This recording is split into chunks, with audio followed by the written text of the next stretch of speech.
Hey everyone, it's the Koopa Man, and tonight is Halloween. So in honor of the Night of Spooks and Specters, we're going to talk about one of my favorite monsters, Dracula. But we're not going to talk about him exactly, or the various incarnations he had over the years. Why not? Well, you gotta save something for next year, right Gonzalez? Okay, that makes sense. We're gonna talk about the various characters who draw inspirations from the famous vampiric Count in one way or another, specifically drawn from his portrayals by Christopher Lee and Bela Lugosi's. At the start, we'll talk about the most famous one of all, the one that predates even Bela Lugosi's portrayal in the Universal horror movie. Nosferatu!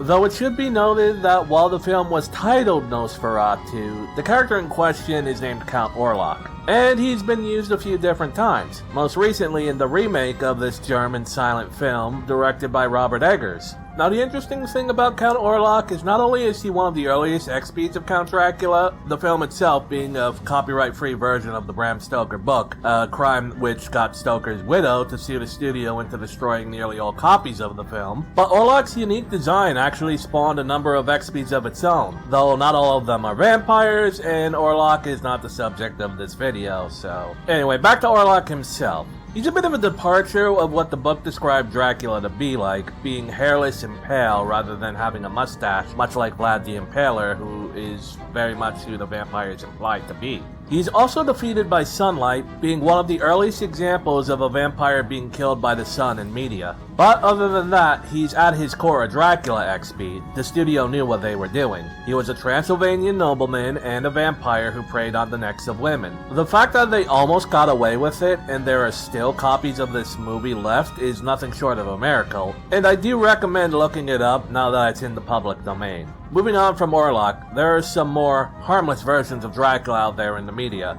Take for example Count Von Count from Sesame Street. Oh, hotsy-totsy, my first day on the job as elevator operator. I cannot wait to take someone upstairs on the elevator so I can count the numbers on the different floors. Aha, here comes someone now.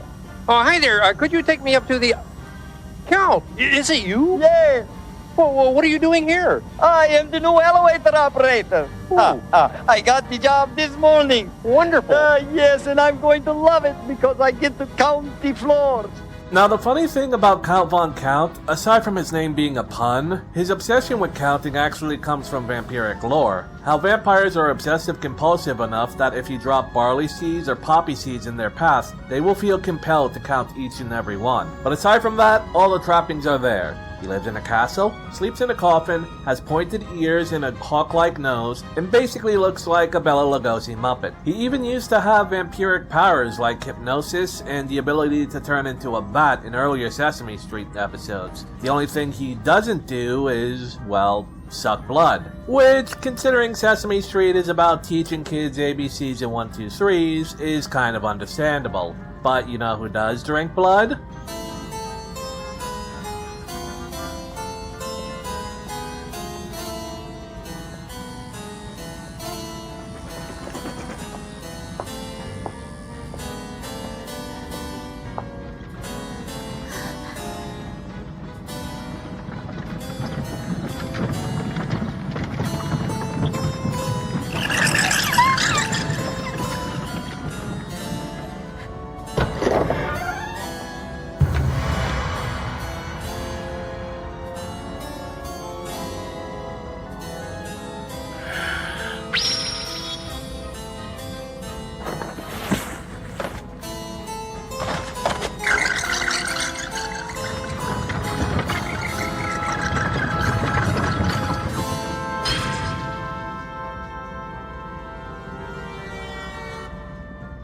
Oh yeah, we're going there. We're talking about Digimon.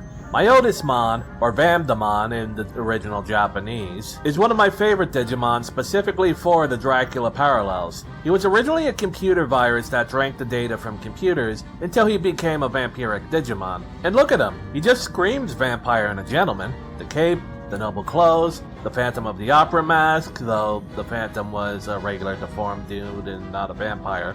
It's also perfect. Myotismon was also one of the more popular arc villains in Digimon Adventure, where he led his army of monster and demon Digimon into invading the real world, before being defeated by the Digidestined. And even then, the fact that he was killed in the real world didn't stop him, as he was the last minute villain of Adventure 02.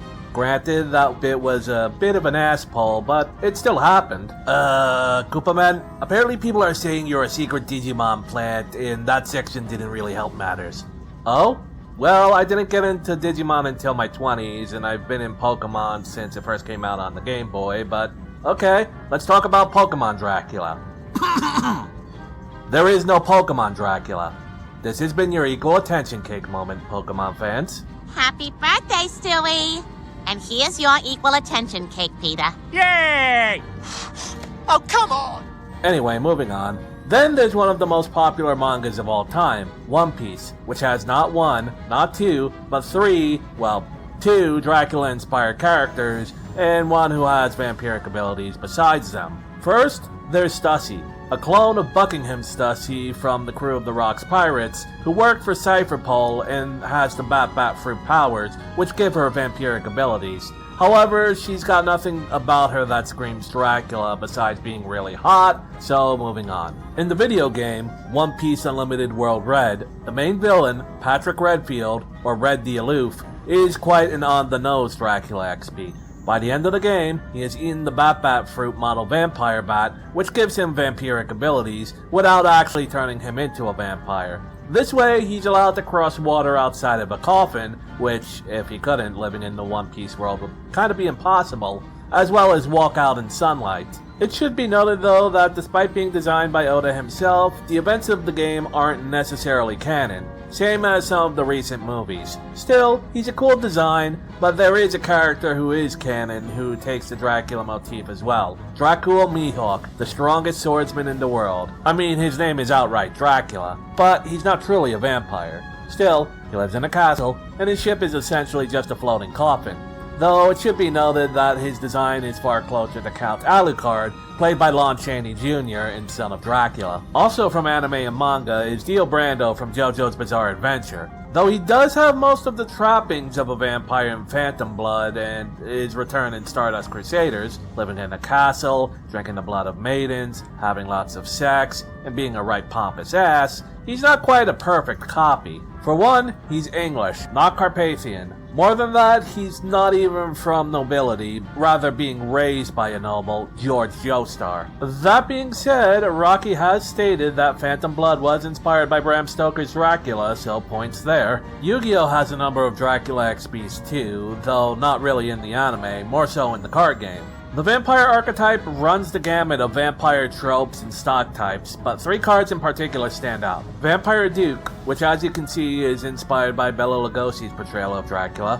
Vampire Voivode, which is based on Vlad III Tepes, the Voivode of Wallachia, the inspiration for Dracula. And Vampire Lord, the face of the archetype.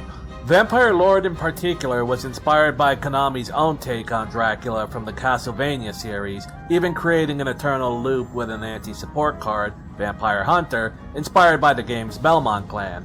It even has a bestial upgraded form in Vampire Genesis, which is a callback to the monstrous final boss forms of Dracula from those games. Heck, one of the cards in the set, Crimson Knight Vampire Bram, is even named for Bram Stoker himself. Vampire the Masquerade, part of the World of Darkness, predictably too has Dracula-like vampires in the form of one of their clans, that being the Zamiska clan, within the Sabbath faction, who dress as European nobles and treat humanity more like chattel to feed off of. Out of all of the clans and factions in the setting, they're the most inspired by what we think of from Dracula. And speaking of tabletop games, one would not be able to talk about Dracula Expies without talking about Warhammer Fantasy's own Vlad von Karstein, Count of Sylvania, first and greatest king of the Midnight Aristocracy. To say that Vlad von Karstein might be inspired by Dracula is like saying that Sly Marble might be inspired by John Rambo. This is Games Workshop we're talking about, they're anything but subtle. There's also Dmitri Maximov from Darkstalkers, who is basically what you'd get if you took the noble trappings of Count Dracula and mixed it with the kickassery and smugness of Dio Brando. One could also make the argument that Lady Dimmadome, Doug Dimmadome? The owner of the Dimsdale Dimmadome? That's right, Doug Dimmadome, owner of the Dimsdale Dimmadome. from Resident Evil 8 is sort of a gender swap of Dracula, having all the trappings of nobility as well as a thirst for blood. But the less we dive into the deeper lore of that game, the happier I will be about literally everything. And finally from Capcom is Shademan from Mega Man 7, who is basically what if Dr. Wily built a Dracula robot. Wow, Capcom had a number of these. Other notable honorable mentions go to Strahd von Zarovic, the Dark Lord of Barovia from Dungeons & Dragons Ravenloft setting, Count Chocula, the cereal mascot, a number of characters from Interview with a Vampire, Grandpa Munster from The Munsters, Russell Eddington from True Blood, and many, many more. To wrap this up, to say that Dracula inspired a number of vampires, and a few non-vampires, is putting it mildly.